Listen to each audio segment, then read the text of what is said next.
Hello everyone, back to my channel. আজকে আমি নিয়ে এলাম পপকর্নের নতুন একটা রেসিপি। আমরা তো বেশিরভাগই বাজার থেকে পপকর্ন কিনে এনে খেয়ে থাকি। আজকে আমি তোমাদের 2 মিনিটেই বাড়িতেই পপকর্ন বানিয়ে দেখাবো। দেখো বন্ধুরা, প্রথমে আমি একটা ভুট্টা নিয়ে নিয়েছি।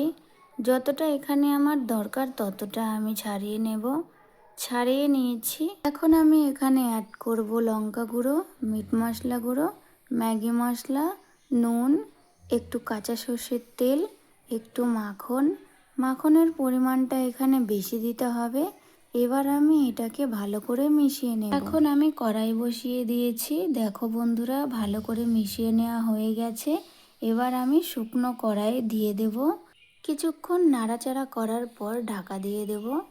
দেখো বন্ধুরা, কি সুন্দরভাবে ভুট্টার দানাগুলো ফুটে পপকর্ন হয়ে যাচ্ছে। যতক্ষণ এটা ফুটবে ততক্ষণ ঢাকা দিয়ে রাখতে হবে, না হলে কড়াইয়ের বাইরে পড়বে। তার জন্য আমি ঢাকা দিয়ে রাখবো। দেখো বন্ধুরা, এখন কিন্তু ফোটা বন্ধ হয়ে গেছে। তার মানে বুঝে নিতে হবে যে পপকর্নগুলো হয়ে গেছে। ঢাকনাটা খুলতেই কি সুন্দর একটা গন্ধ বেরিয়ে গেছে। আর এখানে দেখো সব কিছু খুব ভালোভাবে মিশে গেছে। একটু নেড়ে চেড়ে নামিয়ে নেব। আমি বেশি সময় লাগে না, 2 মিনিটেই হয়ে গেছে। তোমরা কিন্তু বাড়িতে অবশ্যই ট্রাই করো বন্ধুরা। দেখা হচ্ছে পরের ভিডিওতে।